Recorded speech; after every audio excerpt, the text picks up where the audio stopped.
Hello!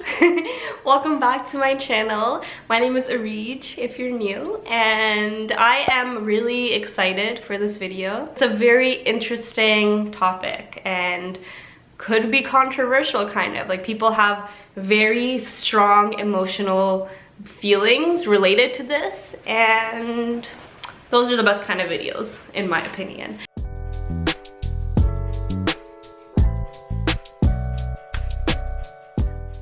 Today we are talking about the experience of being a too white brown person. And I wanted to talk about this because this theme just keeps popping up in my life, and I'm honestly getting quite fed up with it, and I just wanted to throw my opinion out there, so if anyone brings it up with me again, I can just forward them to this video. Let me start by giving you some background on how I grew up, the types of people I grew up around, etc. So I was born in Pakistan, but I moved to Toronto with my family when I was about a year old. So I was raised in Toronto. And from the moment I was conscious to about grade 11 or 12, I lived in this community called St. Jamestown. And St. Jamestown is the most densely populated neighborhood in Toronto because it is composed of a series of high-rise apartment buildings where people are just stacked one on top of each other. At the time when I was growing up there, a lot of people who had just recently moved to Toronto, like immigrated from other countries, they chose to stay in St. Jamestown. St. Jamestown was a very like downtown Toronto immigrant filled community, okay? So I went to this school called Rose Avenue Public School in St. Jamestown, and because the community was all immigrants, the school was all immigrants, and we were all from pretty similar income levels. So I grew up never feeling inequality. There was no one that had so much more money than anyone else. Everyone was kind of in the same boat. And that was kind of my first introduction into the world and reality outside of my family house, because it was the first school that I attended. And I guess because of that, everyone was the same to me. And it didn't matter where they came from. It didn't matter how different their lives were from mine. Like, it was very easy for all of us to be friends because I guess there just was, it was like kind of a level playing field, if that makes sense. Pretty much everyone was from a different country, pretty much everyone was non-white. And then moving on to middle school, I went to this school called Queen Alexandra, which was a 30-minute public transit commute from my home in St. Jamestown. And the reason I chose that school is because I enrolled myself in the extended French program. So the demographic of Queen Alexandra was a little different than Rose Avenue, because Rose Avenue, everyone was kind of in the same boat. They lived in the same community, same income level, same types of opportunities afforded to them. Their houses, everyone lived in an apartment. Like, everyone kind of lived within similar means. Queen Alexandra, that school was placed in kind of an interesting position, bordering multiple different communities. So most of the school was East Asian people, because we were very close to Broadview and Gerrard, which is a huge Chinese population. And then on the other side was Regent Park, which is an infamous low-income neighborhood known for violence and gangs, and just people who came from Regent Park. A lot of them lived very difficult childhoods. And so we had people from there as well. We had people like East Asian people from Regent Park, but then other side of the school is Riverside. And Riverside was a white people neighborhood. And people had bigger houses, and it was just, I guess it could be considered upper middle class. I guess, I don't really know. But the point I'm trying to make is that now there was a lot more inequality going on around me, because obviously there's people living from Regent Park, there's people like me in St. Jamestown living in a 2-bedroom apartment with 6 people, and then there were like the white people in these like really, really nice houses who all had their own rooms, and you know what I mean. So I guess that was my first taste of like, oh, some people have it better than me. But again, it never really bothered me. Like, it never I guess because like during my childhood, inequality just wasn't a thing. So as I grew up, it was not something that I ever thought of or fixated on. Even when I was faced with more obvious forms of it, such as people having a lot more money than me, it was never a reflection of myself or my life. It was always just an observation of someone else's. And this is the mindset that I held on to as I went forward with my life. I didn't feel like the white people at the school had better opportunities than I did. Everyone had the same experience within the school. It was outside the school where people had different experiences, but within the school itself, we were all the same.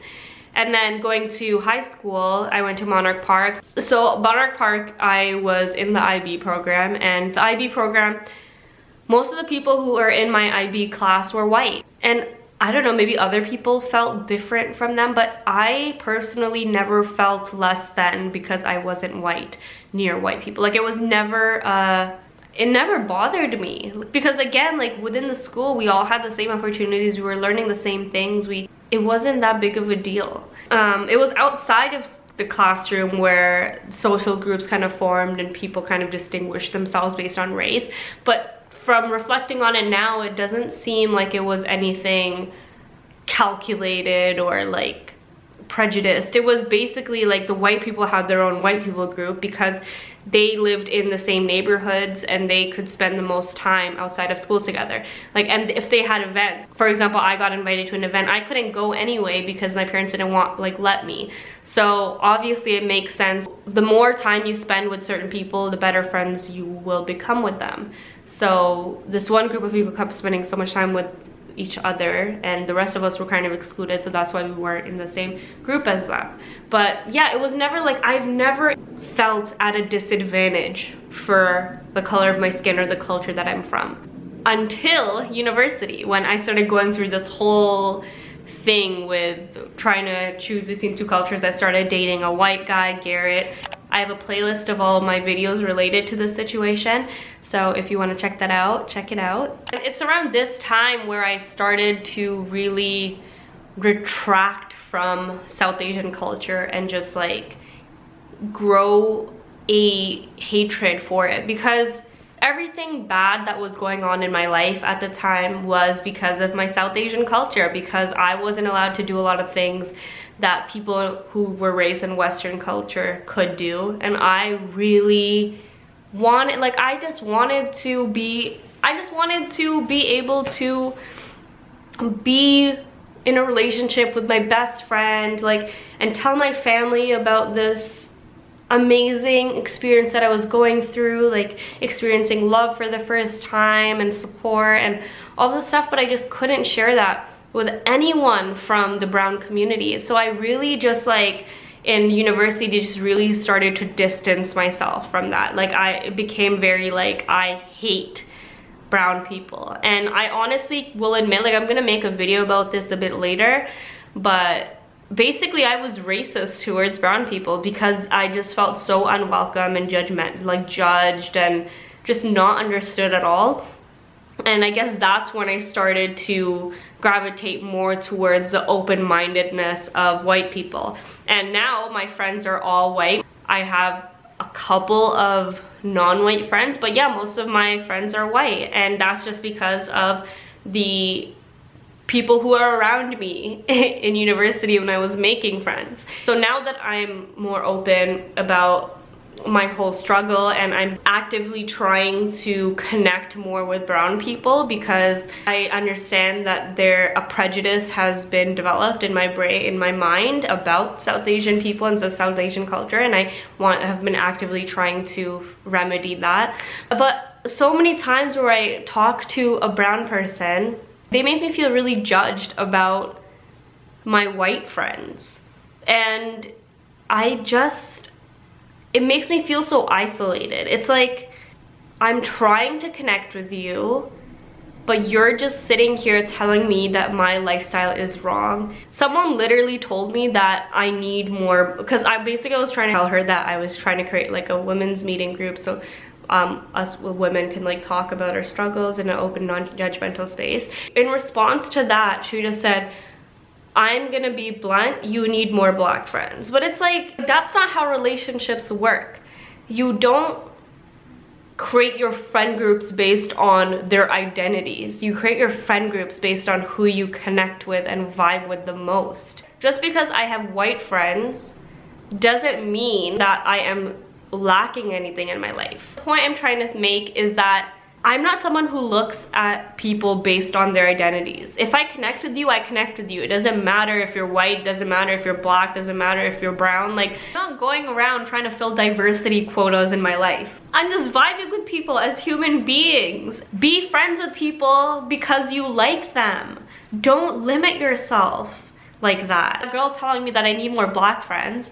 It's not that I don't have Black friends because I'm actively trying to not have Black friends. It's because I didn't have, like, in the spaces where I've been in the past couple of years, there weren't that many Black people. That's all. That's literally it. It isn't deeper than that. The only way for racial issues to get better is if we all start seeing ourselves as human beings and stop seeing the fight as us versus them. Like, that's literally it. Like, I don't get why people try to make me feel guilty about having white friends. I grew up in Canada, right? Western culture. My family grew up with Pakistani culture, South Asian culture. But I grew up in the middle of that. So Western culture is my culture. White people culture is my culture. I'm not a too white brown person. I belong in the intersection of those two cultures. Okay? It's not black and white. It really isn't. I'm just so frustrated about it. Like, it's okay. It's okay to have friends of whatever race. It doesn't matter. As long as they're friends and you connect with them, that's it. That's great. Like, a lot of you need to really take a step back and stop thinking with the in-group, out-group, us versus them mentality. That's it. That's my message. Because it's not helping anyone. You're not gonna solve systemic issues by feeling angry, okay? You're gonna the only way to solve systemic issues is to start small and start in your own individual life. And if you want love, global world love, acceptance, etc., start in your own life. Accept everyone, no matter what the color of their skin, no matter what their ancestors did. Judge them based on their own independent words, their own independent actions. I'm not saying that inequality in our world doesn't exist, and I'm not saying that certain people don't have privilege. Let me just be real honest. I have a lot of friends who are way wealthier than I am. Their families are wealthy. I don't get any money from my family. They get lots of money from their family. It bothers me sometimes, but I'm not gonna let that affect my friendship because that doesn't relate to our friendship. What happens to them in their personal life doesn't relate to how I connect with them on other things. I'm not gonna feel bad for myself. I accept that I was born into a certain situation, financially, socially, etc., and they were born into a different one, and that's it. Yeah, it's unfair, but what's the point of sitting there and being angry about it? Like, my philosophy is very much like, just do the best you can with what you have, and you will go farther than you thought you could. That's literally it. Stop feeling bad for yourself, stop victimizing yourself, and stop blaming the level of your success on external factors.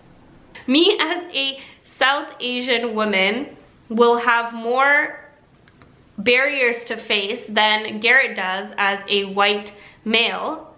We should work in the present to improve the outcome for people in the future.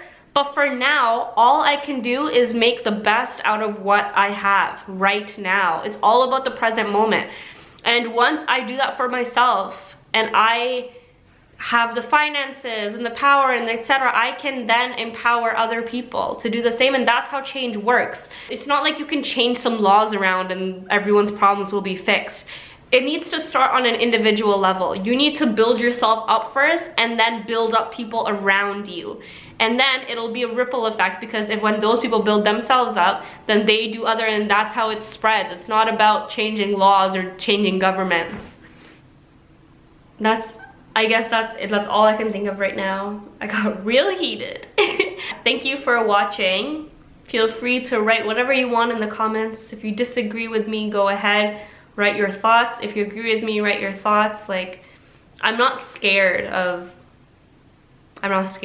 Basically, I'm not scared of what you think of me or I think what I think, and I'm not afraid to express it. So yeah, thank you for watching again, and I hope to see you next week, maybe, if I post, but if not, definitely in the near future sometime.